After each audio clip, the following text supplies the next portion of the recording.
ಭದ್ರಾವತಿಯ ಕಾರ್ಯನಿರತ ಮಹಿಳಾ ಅಧಿಕಾರಿ ಮೇಲೆ ನಿಂದನೆ ಮಾಡಿದಂತ ಪ್ರಕರಣ ರಾಜ್ಯದ ಎಲ್ಲೆಡೆ ವ್ಯಾಪಕ ಸುದ್ದಿಯಾಗಿತ್ತು. ಇದರ ಬೆನ್ನಲ್ಲೇ ಕಾಂಗ್ರೆಸ್ ಸರ್ಕಾರದ ಸಚಿವ ಸಣ್ಣ ನೀರಾವರಿ ಸಚಿವ ಬೋಸರಾಜ್ ಅವರು ಮಾಧ್ಯಮಗಳಿಗೆ ಪ್ರತಿಕ್ರಿಯೆ ನೀಡಿದ್ದಾರೆ. ಮಹಿಳಾ ಅಧಿಕಾರಿಗೆ ನಿಂದನೆ ಮಾಡಿದ್ದು ಎಂಎಲ್ಎ ಆಗಲಿ ಯಾರನ್ನೂ ನಾವು ಬಿಡೋದಿಲ್ಲ, ಎಲ್ಲರ ಮೇಲೂ ಕ್ರಮ ಜರುಗಿಸ್ತೇವೆ. ಈಗಾಗಲೇ ಡಿವೈಎಸ್ಪಿ ನೇತೃತ್ವದಲ್ಲಿ ತಂಡ ರಚನೆ ಆಗಿದೆ, ತನಿಖೆ ಮಾಡಲು ಸಹ ಆದೇಶಿಸಿದೆ ಅಂತ ಪ್ರತಿಕ್ರಿಯೆ ಕೊಟ್ಟಿದ್ದಾರೆ. ಕೇಂದ್ರ ರಕ್ಷಣಾ ಸಚಿವ ರಾಜನಾಥ್ ಸಿಂಗ್ ನಮ್ಮ ಆಡಳಿತಕ್ಕೆ ಮೆಚ್ಚುಗೆ ನೀಡಿದ್ದಾರೆ. ನಂತರ ಬಿಜೆಪಿ ಮತ್ತು ಜೆಡಿಎಸ್ ಪಕ್ಷದ ಮೇಲೆ ಕಾಂಗ್ರೆಸ್ ಸಚಿವರು ಹರಿಯಾಗಿದ್ದಾರೆ. ವಿರೋಧ ಪಕ್ಷದ ಕೆಲಸ ವಿರೋಧ ಮಾಡೋದು, ನಾವು ನಮ್ಮ ಕೆಲಸ ಮಾಡ್ತೀವಿ. ಈ ವರ್ಷ ಶಿವಮೊಗ್ಗಕ್ಕೆ 150 ಕೋಟಿ ರೂಪಾಯಿ ಅಷ್ಟು ಅನುದಾನ ಕೊಟ್ಟಿದ್ದೇವೆ ಅಂತ ಹೇಳಿ ಸಚಿವರು ಹೇಳಿದ್ದಾರೆ. ಬಂದಿರತಕ್ಕದ್ದು ಎಲ್ಲರೂ ಸಹಕಾರ ಮಾಡಿ ಸರಿಪಡಿಸಬೇಕಾಗಿದೆ. ಇವರು ಎಲ್ಲ ಸಲದ ಆರೋಪಗಳನ್ನು ಮಾಡಿ ಕ್ರಿಯೇಟ್ ಮಾಡೋರೆ ಬಿ ಜೆ ಪಿಯವರು. ಅವ್ರಿಗೀಗ ಜೆ ಡಿ ಎಸ್ನವರು ಸಹಕಾರ ಕೊಡ್ತಾರೆ. ಇಬ್ಬರು ಸೇರಿ ಅವ್ರಿಗೆ ಬೇರೆ ಸರ್ಕಾರದ ಮೇಲೆ ಏನೇ ಕೆಟ್ಟ ಅಭಿಪ್ರಾಯ ತರಲಿಕ್ಕೆ ಅವಕಾಶ ಇಲ್ಲ. ಯಾವ ಲೋಪದೋಷಗಳು ನಮ್ಮ ಸರ್ಕಾರದಲ್ಲಿ ನಡೀತಾ ಇಲ್ಲ. ಭ್ರಷ್ಟಾಚಾರದಲ್ಲಿ ನಮ್ಮದು ಯಾವುದೇ ಇಲ್ಲಿ ಪ್ರಶ್ನೆ ಬಂದಿಲ್ಲ.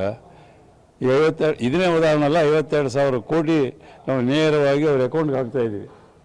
ಎಲ್ಲರ ಭ್ರಷ್ಟಾಚಾರ ಆದರೆ ಏನು ಒಂದು ಪೈಸೆ ಅದ ತೋರಿಸ್ ಅಂತ ಹೇಳಿದ್ರು ಯಾರು. ಅವ್ರು 40% ಆಗಿರೋದು ಅವ್ರ ಕಾಂಟ್ರಾಕ್ಟ್ಗಳ ಅಧ್ಯಕ್ಷಗಳೇ ಹೇಳಿಲ್ಲ, ನಾವು ಹೇಳಿಲ್ಲ. ಈ ಕಾಂಟ್ರಾಕ್ಟ್ ಅಧ್ಯಕ್ಷಗಳು ನಾನು ಒಂದು ಮೀಟಿಂಗ್ ಮಾಡಿದ್ದೆ ಮೊನ್ನೆ, ಅವ್ರು ಕರೆಸಿ ನಾನೆಲ್ಲ ಹಾಕಿದ್ದು. PWD ಹಾಕಿದ್ದು ನಮ್ಮ ಸತೀಶ್ ಜಾರಕಿಹೊಳಿ ಮಾಡಿದ್ದಾರೆ. ನಮ್ಮ ಅರ್ಬನ್ ಡೆವಲಪ್ಮೆಂಟ್ದು ನಮ್ಮ ರಹೀಮ್ ಖಾನ್ ಅವರು ಮಾಡಿದರು. ಅಲ್ಲ ನಮ್ಮ ಬಂದು ನಾವು ಏನು ಮಾಡಿದ್ದೀವಿ ಅಂತ ಹೇಳಿದ್ರೆ ಭಾಳ ಸಂತೋಷಪಟ್ಟು ಹೋದ್ರು ಎಲ್ಲರೂ. ಮತ್ತು ಅವರು ಒಂದು ಪೇಪರ್ಗೆ ಆ ಅಧ್ಯಕ್ಷರು ಭಾಳ ವಿವರವಾಗಿ ಕೊಟ್ಟಿದ್ದಾರೆ. ಏನು ಕುಮಾರಸ್ವಾಮಿ ಅವರು ಮಾತನಾಡ್ತಕ್ಕಂಥದ್ದು ಸರಿಯಲ್ಲ 60% ಅಂತೇಳಿ. 60% ನಾವು ಕಾಂಟ್ರಾಕ್ಟ್ಗಳು ನಾವು ಏನು ಯಾವ ರೀತಿ ಕೆಲಸ ಮಾಡಬೇಕು, ಸುಮ್ಮನೆ ಎಲ್ಲ ಸಲದ ಆರೋಪಗಳು ಕಾಂಟ್ರಾಕ್ಟರ್ಸನ್ನು ಉಪಯೋಗಿಸ್ಕೊಂಡು ಮಾಡಬಾರ್ದು ಅಂತ ಮಾತನ್ನು ಸಹಿತ ಆ ಅಧ್ಯಕ್ಷರು ಹೇಳಿದ್ದಾರೆ. ಯಾವುದೇ ಆ ರೀತಿಯಾಗಿ ಏನೂ ಆಗ್ತಾಯಿಲ್ಲ ಮೊದಲು ಮಾತನ್ನು ಅವರೇ ಸ್ಪಷ್ಟವಾಗಿ ಹೇಳಿದ್ದಾರೆ. ಈ ರೀತಿಯಾದಾಗ ಎಲ್ಲ ವ್ಯವಸ್ಥಿತ ರೀತಿಯಲ್ಲಿ ಆಡಳಿತ ನಡೀತಾ ಇದೆ. ನಾವೇನು ಹೇಳಿದ್ವಿ ಅದನ್ನೆಲ್ಲ ಮಾಡ್ತಾಯಿದ್ವಿ. ಡೆವಲಪ್ಮೆಂಟ್ ಕೆಲಸ ಅದು. ಈ ಡೆವಲಪ್ಮೆಂಟ್ ಕೆಲಸದಲ್ಲಿ ಇವತ್ತು 53 ಕೋಟಿ ನಾವು ಮಾಡಲಿಕ್ಕೆ ಆಗ್ತದೆ. ಇಲ್ಲಿ ತಡೆಗೋಡೆ ನಿರ್ಮಾಣ 5 ಕೋಟಿ ಮಾಡೋಕ್ಕಾಗ್ತದೆ. ಈಗ ಇಲ್ಲೇ ನಾವು 100-150 ಕೋಟಿ ನಾವು ಈ ಜಿಲ್ಲೆಯಲ್ಲೇ ಕೊಟ್ಟಿದ್ದೀವಿ ಈ ವರ್ಷದಲ್ಲಿ.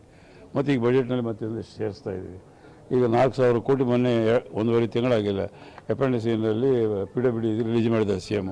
ಮೊನ್ನೆ 189 ಕಾನ್ಸ್ಟಿಟ್ಯೂನ್ಸಿಗಳು ಯಾವುದೇ ಪಕ್ಷದಲ್ಲಿರಲಿ ಅರ್ಬನ್ ಬಿಟ್ಟು 10 ಕೋಟಿ ರೋಡ್ ಡೆವಲಪ್ಮೆಂಟ್ ರೋಡ್ಸ್ಗೆ ಎಲ್ಲ ರಿಲೀಸೂ ಮಾಡಿದ್ದಾರೆ 10 ಕ್ರೋರ್ಸು. ಮತ್ತು ಅದರ ಜೊತೆಯಲ್ಲಿ ಕಲ್ಯಾಣ ಕರ್ನಾಟಕದಲ್ಲಿ ನಮ್ಮ ಭಾಗದಲ್ಲಿ 5,000 ಕೋಟಿ ಕೊಟ್ಟಿದ್ದಾರೆ. ಅಲ್ಲೆಲ್ಲ ನಾವು ಅಲ್ಲಿ ಏನೇನು ಡೆವಲಪ್ಮೆಂಟ್ ಮಾಡಬೇಕು ಅದೆಲ್ಲ ಮಾಡ್ತಾಯಿದ್ದಾರೆ. ಎಲ್ಲ ವ್ಯವಸ್ಥಿತ ರೀತಿಯಲ್ಲಿ ರಾಜ್ಯದ ಎಲ್ಲ ಭಾಗಗಳಲ್ಲಿ ಆಗ್ತದೆ.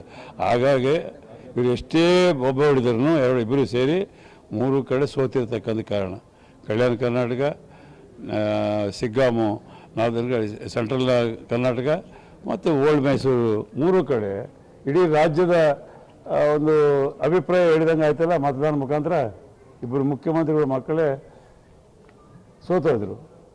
ಅಂದಮೇಲೆ ಕ್ಲಿಯರಾಗಿ ವೆರ್ಡಿಕ್ಟ್ ಕೊಟ್ಟರಲ್ಲ ಜನರು. ಇವರು ಎಷ್ಟೇ ಬಬ್ಬ ಹೊಡೆದ್ರು ಇದು ಮಾಡ್ತಾರೆ ಅದು ಮಾಡ್ತಾರೆ, ಮುಂಜಾನೆ ಬೆಳಗ್ಗೆ ಸಾಯಂಕಾಲದಾಗ ಅದನ್ನೇ ಹೇಳ್ಕೊಂಡಿದ್ದಾರೆ. ಅದೇ ಉತ್ತರ ಜನರ ಕಡೆ ಸಿಕ್ಕಿರ್ತಕ್ಕಂಥ 3 ಕಡೆ ಕಾಂಗ್ರೆಸ್ ಆರಿಸಿ ಬರಲಿಕ್ಕೆ.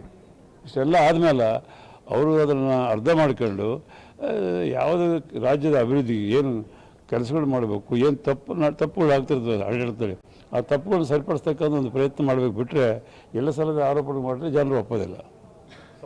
ಮೊನ್ನೆ ರಾಜನಾಥ್ ಸಿಂಗ್ ಬಂದರು, ಏನು ಹೇಳಿದ್ರಲ್ಲ, ಯಾವುದೇ ಸರ್ಕಾರ ಇರಲಿ ಕರ್ನಾಟಕ ಇದು ಬೆಸ್ಟ್ ಪ್ಲೇಸ್, ಬ್ಯಾಂಗ್ಳೂರು ಇದೆ ಎಂಟೈರ್ ದೇಶಕ್ಕೆ ಒಂದು ಮಾದರಿಯಾಗಿರ್ತಕ್ಕಂಥ ಇದು. ಮತ್ತು ಸಿದ್ದರಾಮಯ್ಯವರು ಉತ್ತಮ ಆಡಳಿತ ಮಾಡ್ತಾಯಿದ್ದಾರೆ ಅಂತ ರಾಜನಾಥ್ ಸಿಂಗ್ ಅವರು ಹೇಳಿದರು. ಈಗ ಭದ್ರಾವತಿಯಲ್ಲಿ ಒಂದು ಶಾಸಕರಿಗೆ ಅದೇನು ಎಂಕ್ವೈರಿ ಈಗಾಗಲೇ ನಮ್ಮ ಹೋಮ್ ಮಿನಿಸ್ಟರ್ ಹೇಳಿದ್ದಾರೆ. ಎಂಕ್ವೈರಿ ಮಾಡಲಿಕ್ಕಾಗಲಿ DSP ಹಾಕಿದ್ವಿ.